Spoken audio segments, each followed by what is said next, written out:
मिर्जापुर, जहां से आए दिन गैंग वॉर्स की खबरें आती रहती हैं। मिर्जापुर की गद्दी पर अभी वीरेंद्र सिंह चौहान बैठा हुआ था। मिर्जापुर की गद्दी पर कई लोगों की नजर थी और एक नजर विक्रम और रिया की गैंग की भी थी। विक्रम और रिया सिर्फ वीरेंद्र को मारने का अच्छा मौका ढूंढ रहे थे। जब वीरेंद्र अपने 3 साथियों से कहता है, हमारा साथ बहुत पुराना है, इसीलिए मैंने आप सबको यहाँ बुलाया है, क्योंकि मेरी गद्दी पर हमेशा किसी न किसी की नजर होती है। इसीलिए हम शहर के सबसे ऊंचे पहाड़ पर प्रार्थना करने जाएंगे।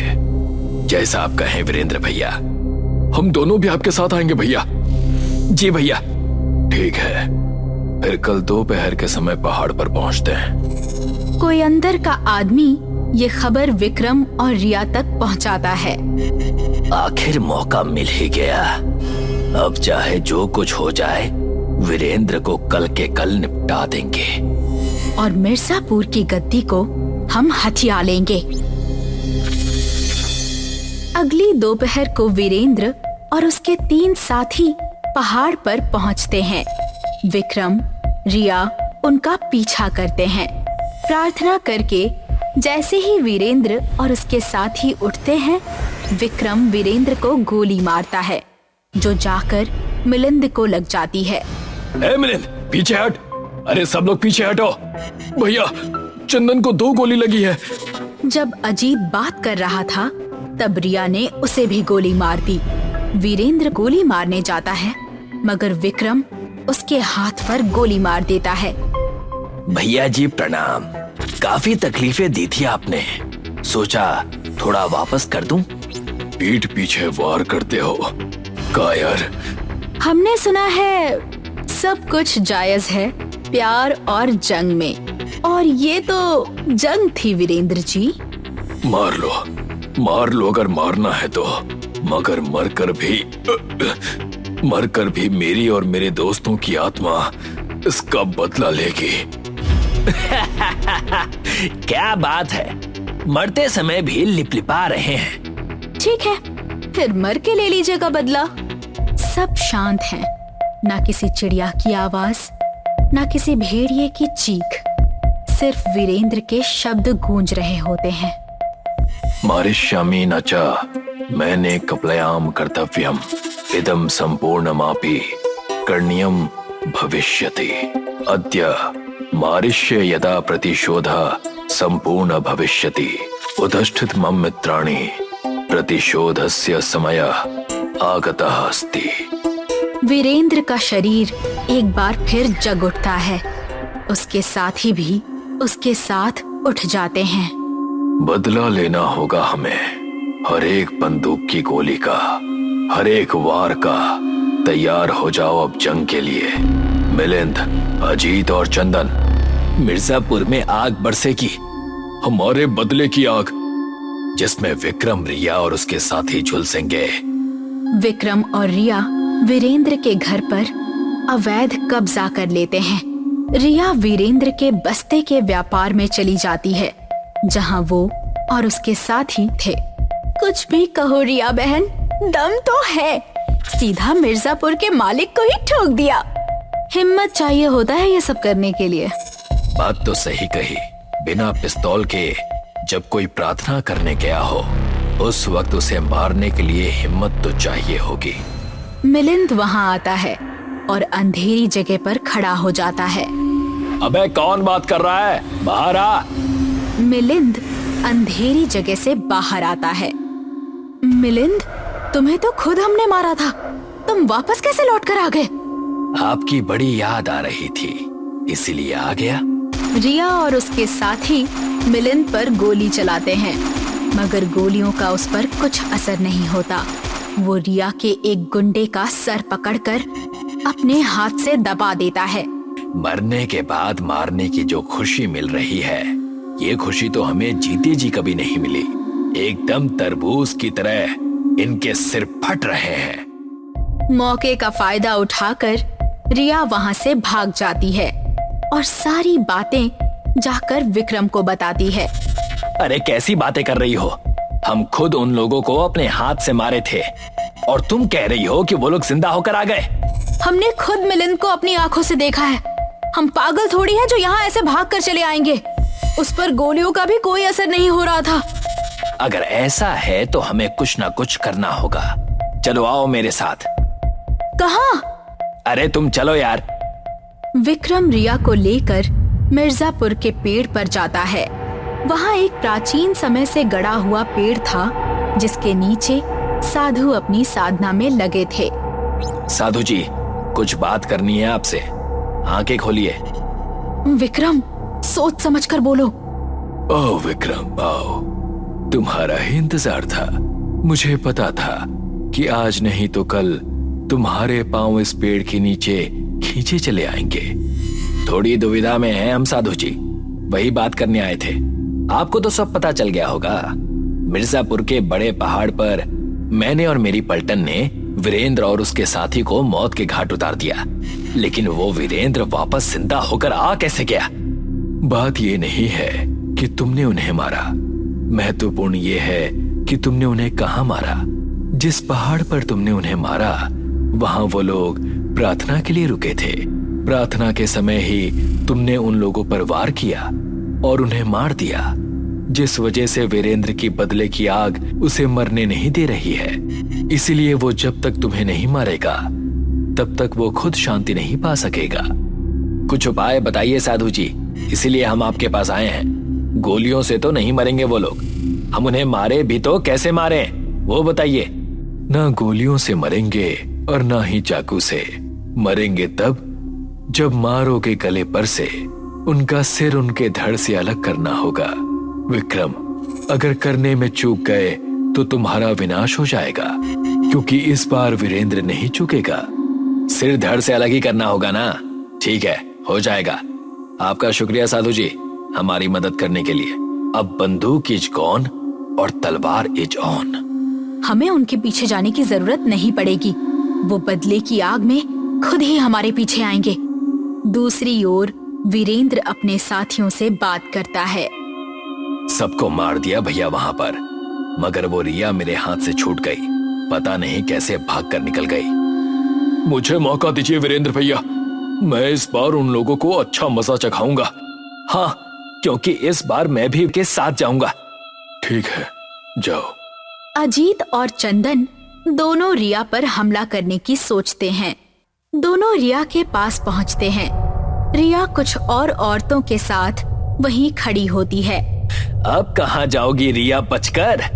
आज नहीं भागने देंगे तुम्हें। पहले तुम्हें मारेंगे, उसके बाद विक्रम को। ऐसा मत कीजिए, हमें मत मारिए। हम सब करने के लिए तैयार हैं, जो भी आप कहें। सच में। ए औरत, निकल यहाँ से। हम तुझे यहाँ मारने नहीं आए हैं, समझी? रिया दीदी को भी मत मारिए ना, वो मेरी बहन जैसी है। ए औरत, पीछे हट। बोला ना तुझे मारने नहीं आए हैं। वो औरत अजीत के पास जाती है, ये कहकर कि मत मारो मत मारो। वो लड़की थोड़ा और पास आती है और अपने कपड़ों में से तलवार निकालकर अजीत का गला काट देती है। अजीत, अजीत उठो, क्या हुआ? तुम हिल क्यों नहीं रहे हो? नहीं हिलेंगे, अब वो फिनिश कर दिए गए हैं। वो विक्रम भी वहाँ आ जाता है और रिया और विक्रम दोनों ही अपनी तलवार के साथ खड़े होते हैं। अपने अजीत का गला उठा लीजिए चंदन जी, और बता दीजिए वीरेंद्र भैया को कि हम तैयार हैं। हम लोगों के पास बेमिसाल ताकत है, इसका बदला हम जरूर लेंगे विक्रम। चंदन अजीत का गला उठाकर वीरेंद्र के पास ले जाता है। ये क्या? अजीत को उन लोगों ने कैसे मार दिया? उन्हें पता चल गया है कि अगर किसी ने हमारा गला काटा तो हम मर सकते हैं। तो तुम मुंह उठाकर यहाँ आ गए। हम इंसानों से ताकतवर हैं। मारा क्यों नहीं तुमने उन्हें? हम डर गए थे अजीत को ऐसा मरता देखकर। जो हुआ अच्छा नहीं हुआ, बिल्कुल भी अच्छा नहीं हुआ। अब हम तीनों साथ में जाएंगे हमारे अवैध कब्जे वाले घर पर और खुद अपने हाथों से उसे मारेंगे। तैयार हो जाओ रिया, वीरेंद्र भैया आते ही होंगे। उनके स्वागत में कोई कमी नहीं होनी चाहिए। बिल्कुल, कमी नहीं रखेंगे। उन्हें आने तो दीजिए। वीरेंद्र, मिलिंद और चंदन तीनों घर के अंदर घुसते हैं और सब कुछ तहस नहस पाते हैं। जाओ, दोनों अलग अलग जाकर उन्हें ढूंढो, देखते ही मार देना। मगर विक्रम दिखे तो उसे जिंदा पकड़ कर लाना, उसे हम अपने हाथों से मारेंगे। मिलिंद और चंदन अलग अलग होकर विक्रम और रिया को ढूंढने लगते हैं। तभी चंदन के सामने वही औरत आ जाती है। प्लीज मुझे मत मारो, मेरी इसमें कोई गलती नहीं है। मुझे विक्रम ने ऐसा करने के लिए कहा था, इसलिए मैंने तुम्हारे दोस्त अजीत को मार दिया। एक बार बेवकूफ बना सकती हो, बार बार नहीं। चंदन उस औरत को मार देता है, मगर उसे भनक नहीं होती कि उसके पीछे रिया आकर खड़ी है। रिया चंदन का गला काट देती है और उसे मार देती है। दूसरी ओर मिलिंद जैसे ही कमरे में घुसता है, विक्रम दरवाजे के पीछे छिपा रहता है और मिलिंद का गला काट देता है। एक और गया, अब बस एक बाकी है। वीरेंद्र दूसरी ओर रिया को पकड़ लेता है। बहुत बोलती थी ना, अब बोलते रहना। वीरेंद्र अपना हाथ उसके शरीर के आर पार कर देता है और ये सब विक्रम अपनी आंखों से देखता है। वीरेंद्र! आओ, तुम्हारा ही इंतजार कर रहे थे हम विक्रम। कब तक पीछे से मारोगे? अब आमने सामने लड़ लो। हाँ, हम तुम्हें छोड़ेंगे नहीं वीरेंद्र। विक्रम शॉटगन लेकर उसके दोनों हाथों पर मारता है। उसका हाथ कटकर नीचे गिर जाता है। क्या कहा था? आमने सामने लड़ना है। अब अपने दोस्तों को मेरा प्रणाम कहना। विक्रम वीरेंद्र का गला काट देता है और वीरेंद्र मर जाता है। रात के 11 बज रहे थे। वो 31 दिसंबर की रात थी। अशोक अपने कमरे में बैठकर अपने दोस्तों के फोन का इंतजार कर रहा था, क्योंकि उसे अपने दोस्तों के साथ न्यू ईयर पार्टी में जाना था। अचानक अशोक के मोबाइल की घंटी बज उठी। फोन उसके दोस्त रवि का था। अशोक ने फोन रिसीव कर लिया। हेलो अशोक, तू तैयार हो गया? तुझे याद है ना, रोहन ने अपने घर पर न्यू ईयर पार्टी रखी है, हमें वहीं पर जाना है। अरे यार रवि, मैं तेरे ही फोन का इंतजार कर रहा था। मैं तो बहुत देर से तैयार हो गया हूँ। वैसे एक बात बता, क्या निखिल और गौरव भी आ रहे हैं न्यू ईयर पार्टी में? हाँ यार, वो भी आ रहे हैं, और उनके बगैर न्यू ईयर पार्टी तो अधूरी है। धमाल तो वो दोनों ही करते हैं। तू एक काम कर, तू रोहन के घर पर निकल, हम लोग तुझे वहीं पर मिलेंगे। ठीक है। इतना कहकर अशोक ने फोन रख दिया और वो घर से निकल गया। रोहन की पार्टी में अशोक के वहाँ बहुत सारे दोस्त आए थे। पार्टी बहुत बढ़िया थी, सबने बहुत एंजॉय किया। पार्टी में गौरव और रवि ने बहुत ड्रिंक कर लिया। वो गाड़ी ड्राइव करने की स्थिति में नहीं थे, तो अशोक ने सोचा कि उन दोनों को घर छोड़ देता हूँ, फिर अपने घर चला जाऊंगा। अशोक अपने दोस्तों को लेकर पार्टी से बाहर निकल गया। रात के करीब 2 बज रहे थे। कोई रिक्शा वाला या टैक्सी नहीं मिल रही थी, तो वो लोग चलते चलते बहुत दूर निकल गए, लेकिन उन्हें फिर भी कोई रिक्शा या टैक्सी नहीं मिली। अशोक ने सोचा कि कैब बुला लेता हूँ, और फिर अशोक ने कैब बुक कर दी। वो सब कैब के लिए वेट करने लगे। पूरी सड़क एकदम सुनसान थी, दूर दूर तक कोई नजर नहीं आ रहा था। अशोक ने आसपास बैठने के लिए जगह ढूंढी, लेकिन कहीं पर भी जगह भी नहीं मिली। उसने आसपास देखा अगर कोई दुकान खुली हो, लेकिन उसे कोई दुकान भी खुली नहीं मिली। तभी इतने में अशोक को एक दुकान की लाइट जलती हुई दिखी। वो दुकान 2 दुकानों के बीच में एक छोटी सी जगह पर थी, जो कुछ अजीब सी थी, मानो बहुत ज्यादा पुरानी हो। अशोक वहां अपने दोनों दोस्तों को लेकर गया। उस दुकान का बोर्ड बहुत ही अजीब सा था। उस दुकान के बोर्ड के 2 आखिरी सिरे पर 2 अजीब से मुख बने हुए थे, और उन मुख पर सींग भी बने हुए थे, मानो कोई शैतान का मुख हो। उस बोर्ड पर लिखा हुआ था, शापित बस्ती। अशोक ने देखा और वो दुकान नींबू पानी और कोल्ड ड्रिंक्स की थी, और वहां पर अंदर बैठने की जगह भी थी। अशोक ने दुकान के बाहर खड़े रहकर आवाज लगाई, कोई है अंदर? इतने में एक बूढ़ा सा दिखने वाला एक आदमी बाहर आया। उसे देखकर अशोक को कुछ अजीब सा एहसास हो रहा था। वो कुछ अजीब सा था। उसने एक फटी पुरानी चादर ओढ़ी थी और चादर के नीचे के कपड़े ठीक से नहीं दिख रहे थे, सिर्फ चादर ही दिख रही थी। उनका चेहरा बहुत अजीब सा था। उसके चेहरे पर एक अजीब सी कशिश थी। उसके चेहरे की लाली ऐसी थी मानो कोई जिंदा इंसान ना हो। क्या हम अंदर बैठ सकते हैं? वो हमारी कैब थोड़ी ही देर में आती होगी। हाँ, अंदर आ जाओ। वो सब अंदर बैठ गए। कुछ लोगे? नींबू पानी या फिर कुछ और? अशोक को ख्याल आया और वो मन में बोला, गौरव और रवि को नींबू पानी पिला देता हूँ, जिससे उनका हैंगओवर थोड़ा कम हो जाएगा। 2 नींबू पानी दे दीजिएगा। अशोक चांद की तरफ देख रहा था। उस दिन पूर्णिमा की रात थी। चांद बहुत चमक रहा था। वो चांद को बस देखे ही जा रहा था कि अचानक उसकी नजर दुकान के मालिक पर गई। उसने देखा कि चांद की इतनी रोशनी में सबकी परछाइयां दिख रही थी, लेकिन उस बूढ़े की परछाई ही नहीं दिख रही थी। अशोक को ये देखकर कुछ याद आया कि जब भी वो छुट्टियों में नानी के घर जाता था, तब उसकी नानी उसे भूत की कहानियां सुनाया करती थी। वो कहती थी कि जिसकी परछाई ना दिखे वो भूत होते हैं। अशोक ने दोबारा सोचा कि कहीं ये उसका भ्रम तो नहीं है, इसलिए वो चेक करने के लिए धीरे से आगे बढ़ा और वो धीरे से चलकर उसके पास चला गया।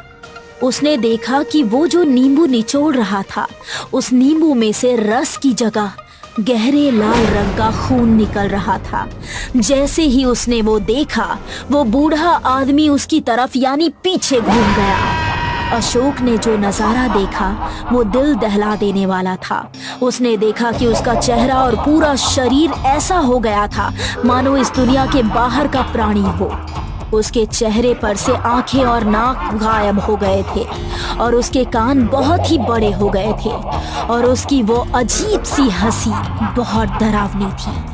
उसके वो नुकीले दांत, जिसमें दांत टेढ़े मेढ़े और छोटे बड़े थे, ये देखकर अशोक बहुत डर गया।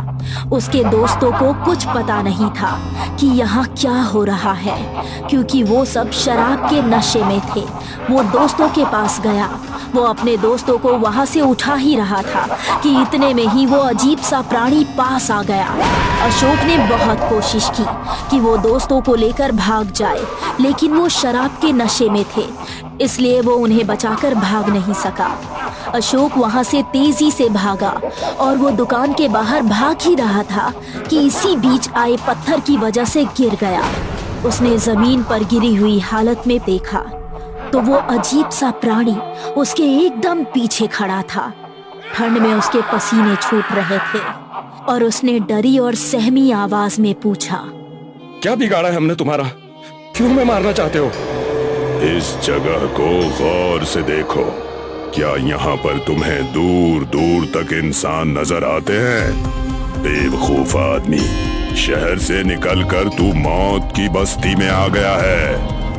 इस जगह को शापित बस्ती कहते हैं। बहुत सालों पहले यहाँ पर एक छोटी सी बस्ती हुआ करती थी। तुम्हारे ही जैसे शहर के नौजवान यहाँ पर बस्ती तुड़वाकर बिल्डिंग बनाने के लिए आए, मगर हम बस्ती वालों ने उनकी बात मानने से इनकार कर दिया और फिर एक दिन उन हरामजादों ने बस्ती को आग लगा दी और सब के सब मारे गए।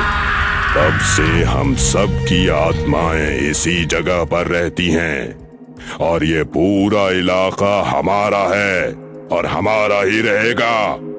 हम यहाँ पर किसी भी इंसान की शक्ल तक देखना पसंद नहीं करते और जो भी यहाँ पर आता है वो जिंदा बचकर वापस नहीं जाता, वो भी हम में ही शामिल हो जाता है, मतलब मर जाता है। और इस इलाके में आने से लोग दिन तक में घबराते हैं और तुम लोग रात में चले आए। अचानक वहाँ पर कैब आ गई। अशोक जल्दी से भागता हुआ कैब में चढ़ गया। जितना तेज हो सके उतना तेज चलाओ। अशोक बहुत डरा हुआ था। यहाँ कैसे फंस गए साहब? ये पूरा इलाका तो डरावने इलाके के नाम से मशहूर है। तो अच्छा हुआ मेरी नजर आप पर पड़ गई, वरना मैं तो खुद यहाँ पर आने से कतराता हूँ। आप इतने डरे हुए क्यों हैं? और किसको देखकर चिल्ला रहे थे? ये सुनकर अशोक के रोंगटे खड़े हो गए। मतलब वो बूढ़ा आदमी सिर्फ अशोक को ही दिख रहा था, कैब ड्राइवर को नहीं। वो मेरे दोस्त अभी भी वहाँ पर हैं। कोई फायदा नहीं साहब, आप जिंदा बच गए, शुक्र मनाइए। अब आपके दोस्त आपको कभी नहीं मिलेंगे। इस जगह पर लोगों के गायब होने की घटनाएं होती रहती हैं, और जो यहाँ पर एक बार लापता हो जाता है वो फिर कभी नहीं मिलता साहब। ये सुनकर अशोक वहीं बेहोश हो गया और फिर सीधा अपने घर पर ही उठा। उसे बहुत दिन तक तेज बुखार रहा। इस घटना के बाद अशोक के दोस्त यानी गौरव और रवि कभी नहीं मिले। वो आज तक लापता है।